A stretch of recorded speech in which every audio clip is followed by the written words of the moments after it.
Hi and welcome. We're going to be talking about high leverage moves to scale your profits and shrink your workload. My name is Laura Chattington. I'm here with Michelle Young, and we are actually today going to be talking about some of the areas where kind of established business owners they've already got, you've got revenue, you've got clients, you've got reputation, but everything seems really kind of heavy and sort of all on you, right?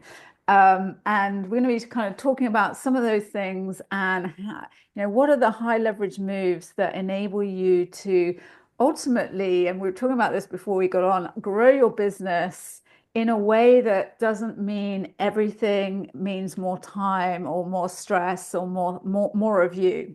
So thanks for being here, Michelle. I know that we're going to be doing an event together next week, but I just wanted to ask you a few questions if that's cool. Absolutely. I'm so excited.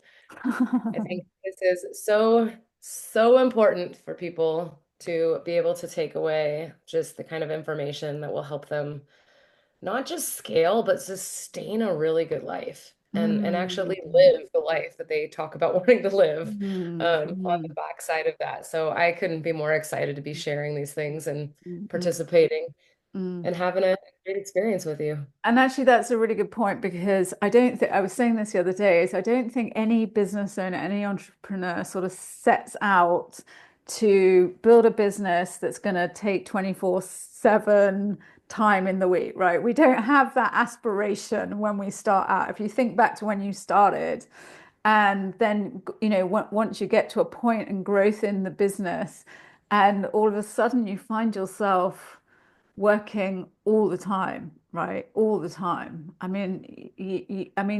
guess the question for you is kind of what are some of the friction points? What are some of the challenges that these established entrepreneurs who are watching this, people in the audience, people who are living, breathing these businesses, what are some of the issues that you know that have come up in your business? So, I mean, such a great question. And I think as entrepreneurs, like, no, I did not get into like being an entrepreneur so that I would work 24/7. And Mm, yet there's like this duality, like both sides of me where I'm like, but I would, and I will, and mm, I've done it. Like I've worked mm, 24/7 because I'm really excited about what I do, because I'm passionate, because my head spins at different hours of the day. And I really genuinely thought that that just came with the territory. I mm, thought for the longest time that that was actually how I had to live my life, that that was just going to be the thing. And I was okay with that mm, up to a point. Like mm. up to a point where all of a sudden my life was impacted in more ways. When I all of a sudden wanted to do something else and fit it into my schedule, it became almost impossible because Yeah, I yeah, hadn't really set myself up to yeah. have the real time freedom that I said I was going to have. Mm, My business still was taking more of that time, very, very much away from the things that I wanted to now be able to do. So in the beginning, it was exciting. I was younger. I didn't have like my family. My kids didn't need as much attention. Like yeah. things were different. And I didn't really have the foresight to realize that like I didn't have the things in place. I didn't Mm, have like the systems. I didn't have the processing. I didn't have the mindset that I mm, might want more of that in the mm, future. mm, And mm. now that I've been established for a long time and I've been doing these things, it was still the right time to jump in and to like Yeah, interrupt that and to yeah, almost course, shift, right? I don't even want to call it course correct because I didn't feel like something was wrong yeah. with me. But I did want to shift my life to being able to actually have more freedom. Mm, I think for entrepreneurs, when we think time freedom, mm, and if you're like me out there, like it wasn't that I didn't want to do nothing. I mm. just wanted to be able to choose other things Yeah, like more often in my life. Like yeah, I didn't want time freedom because I wanted to like just sit back. yeah, Some entrepreneurs do. I yeah. don't actually operate that way that often. I want to do things but I want to be able to do other things. I want to spend time doing, family things and having experiences with them. I want to be able to, you know, have a hobby. I love once in a while, like Mm, something outside of work. So mm, really it was just that balance. It mm, was finding the real reason why I needed like something in place, the structure, the mindset, the tools to actually have the life I said I wanted to have. mm. And to look at what that looked like, to make some decisions about what that was going to look like. Mm. And it's interesting, isn't it? It's time for sure, but it's actually I always think it's headspace as well, right? And and as you say, it touches on every part of your life. And I think being able to show up, you show up for your business, you show up for your clients, you show up for your kids, you show up for your partners, you show up for your friends. And when your head is consumed, which traits of entrepreneurs, right? We're like consumed by it, obsessed with it almost. That it's not that. I mean, maybe there are people watching this who just want to have the whole weekend off, or want to take 2 months of the year off, or want to take maybe 6 months of whatever rocks your boat. I'm not sure that's me because I'd be sitting there going, what's next? But it's having the freedom and flexibility in life, right? That's kind of what it is. And as you said, we don't start, I guess it depends where you start and it depends on your background and stuff, but most people don't start out with their business thinking about things like systems and, like leverage and, how to build a business model that works in their business, not only for the business, but for them and the people around them.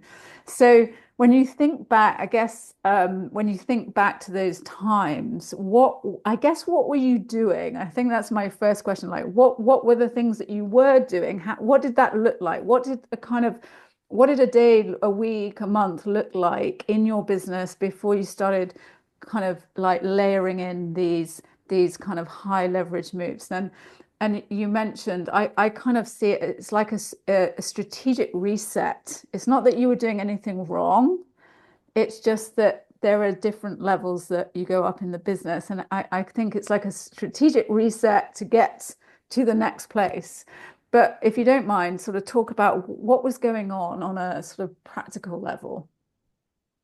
Absolutely. So I think of it as like a software upgrade.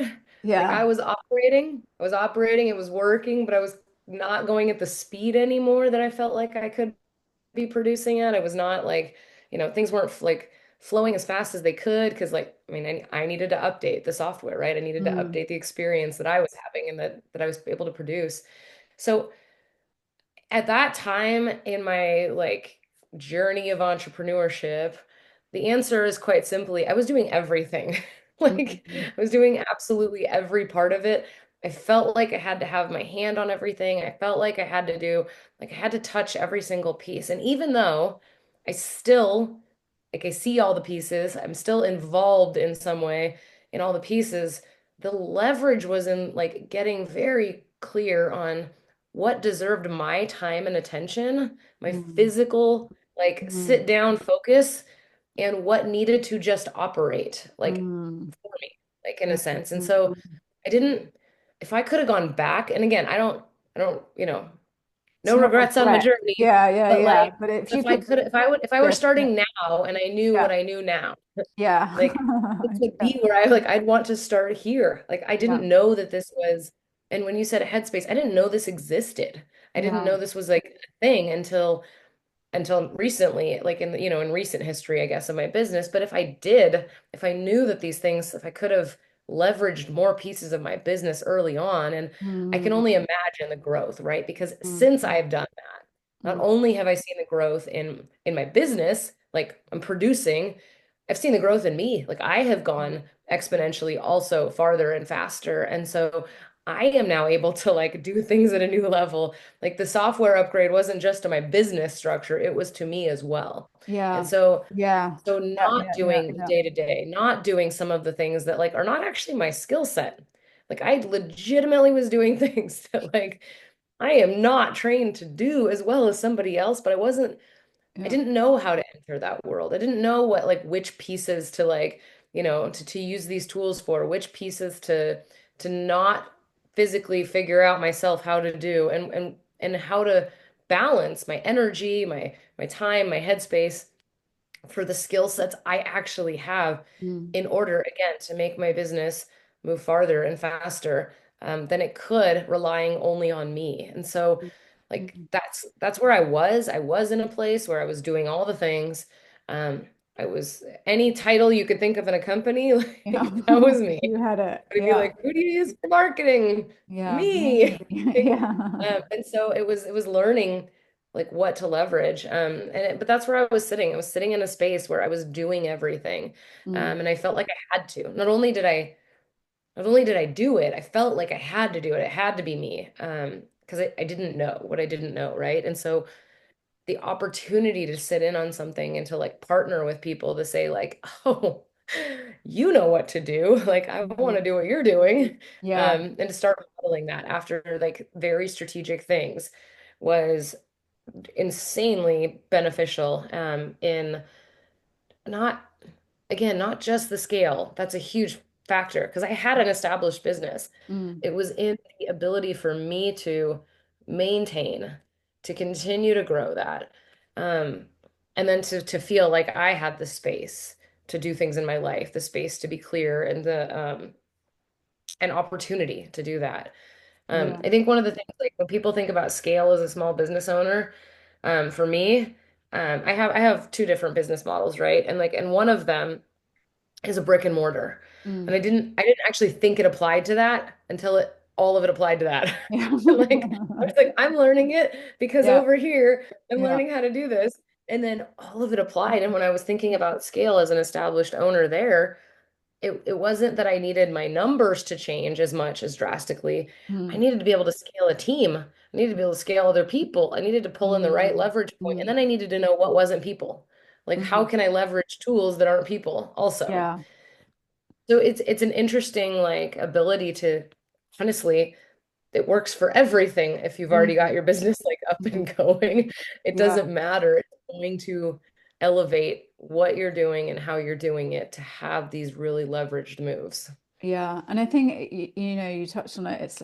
It's awareness, isn't it? It's awareness that those moves are there and those tools are there. And I always talk about, when I one of the first businesses that I ran, I sat in a room on my own for 7 years, not realizing, and doing all the things and having all the issues and stuff, but not really understanding that there are tools and strategies and moves that are available to you. You just need to be aware of them, right? And that's kind of what the first step is. And sometimes and I think, and that was a long time ago, right? So I mean, I'm showing my age a bit, but that was like the social media was definitely not what it is today.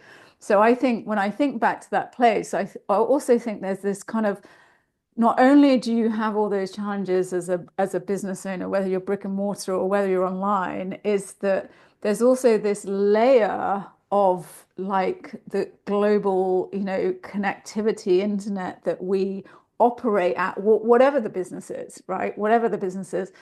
And there's so much stuff being thrown at you. I mean, certainly in the marketing world, I mean, I'm in marketing and I find it overwhelming, right? And you're just kind of like, what do I do? You can't see the wood from the trees, and you're also working in this kind of increasingly time-consuming mental, physical space that you have to be in your business.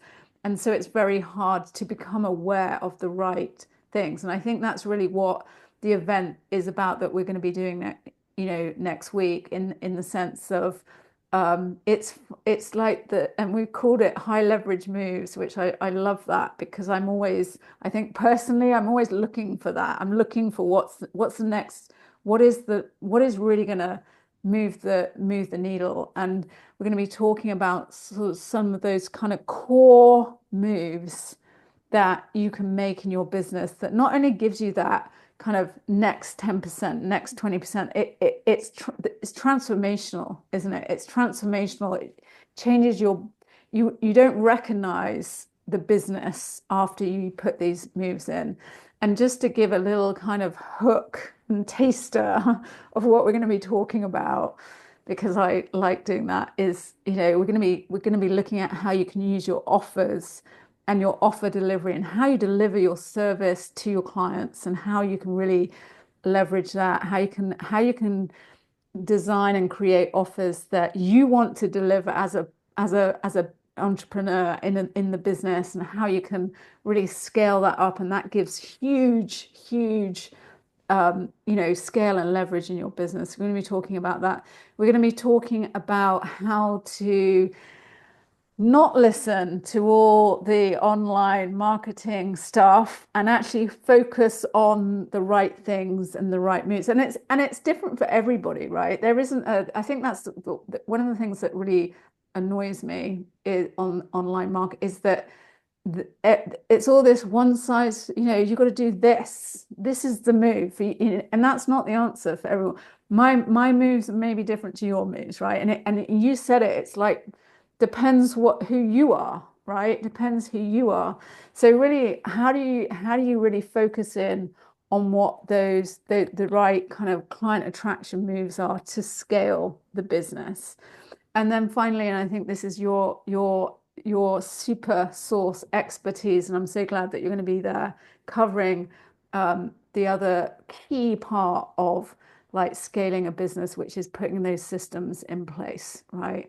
And being able to systemize things that you do, things that you don't do, things that can be, done faster, better, all of those things in a way that yeah, as you said, you're aware, you have you oversee things, but you're not in the trenches doing everything. So they're kind of like the strategic reset that will give you the kind of the ability to take your business to the next level. And that's what we're going to be doing in the event that is coming, simplifiedmarketinglive.com. And we're going to be there talking about that. I don't know if there's anything else you want to say before we end, It's but going to yeah. be so much fun. And again, like the awareness piece, man, if we could pull back the curtain and say, Yeah. like, this is what has moved things, like, this is Yeah. it.